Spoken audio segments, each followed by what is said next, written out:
Assalamualaikum warahmatullahi wabarakatuh.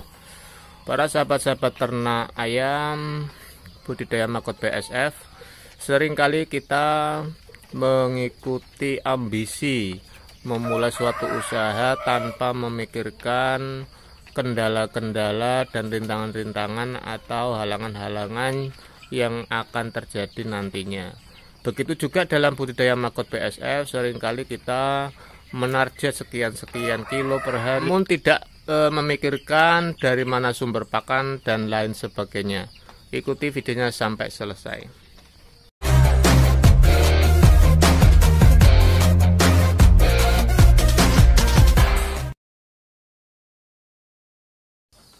Budidaya makot BSF itu berkaitan erat dengan namanya sampah organik. Jadi kalau misalkan kita mau budidaya makot BSF, ya jangan jijik, karena semua yang berkaitan dengan makot BSF ini pakannya berbau organik atau sampah organik. Bisa sampah sayuran, sampah buah-buahan, sampah limbah rumah restoran atau rumah makan, ataupun sampah kohe, kotoran hewan.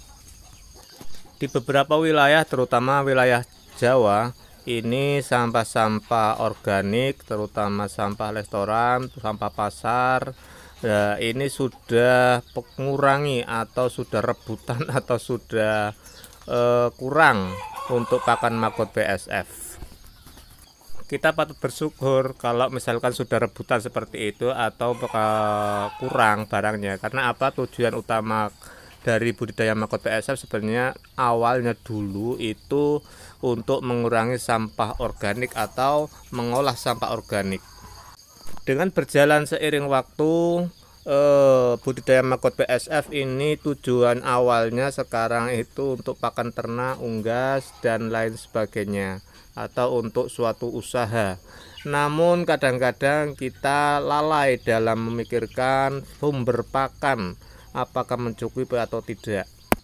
Kalau dalam berbudidaya makot BSF ini pakannya beli, kita harus teliti dalam menghitung. Jangan sampai tujuannya kita itu untuk mengirit atau mencari solusi pakan minim, atau pakan tidak beli, atau pakan murah, atau pakan kita produksi sendiri. Jangan sampai membengkak untuk beli pakannya makot BSF dan untuk tenaga mengurus makot BSF. Jadi kita harus teliti dalam menghitungnya.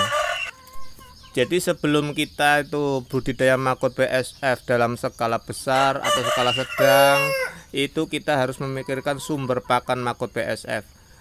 Di lingkungan kita apa yang bisa kita manfaatkan untuk pakan makot BSF. Jadi lain daerah lain, misalkan di tempat teman-teman yang di perkotaan atau di dekat-dekat pasar, mungkin banyak sampah-sampah sayuran organik, sampah-sampah buah-buahan, atau sampah-sampah rumah tangga. Namun di wilayah-wilayah tertentu ada beberapa sampah organik yang bisa kita manfaatkan, yang mungkin selama ini tidak dimanfaatkan atau dibuang begitu saja. Namun ketika ada makot BSF, kita manfaatkan. Seperti di video kita ini, banyak sekali limbah-limbah kentos kelapa. Nah, ini kalau kelapa ini kelapa dari suatu wilayah, beberapa wilayah ini banyak sekali kentosnya.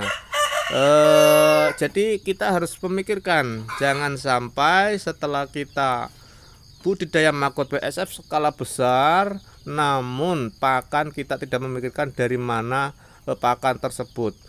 Jadi kita nantinya tidak bingung. Dan yang tidak kalah penting adalah cara pemasarannya, kemana kita harus jual setelah kita bisa produksi massal atau produksi skala besar.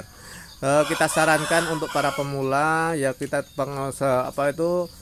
secara pengalaman pribadi saja. Untuk budidaya makot BSF, pertama kita untuk pakan ternak kita sendiri, jangan kita langsung untuk dijual makotnya, nanti malah bingung. Kalau misalkan kita sudah sambil berjalan untuk pakan ternak kita sendiri, kalau misalkan ada pesanan-pesanan pertama dari tetangga, mungkin nantinya gampang untuk memasarkannya.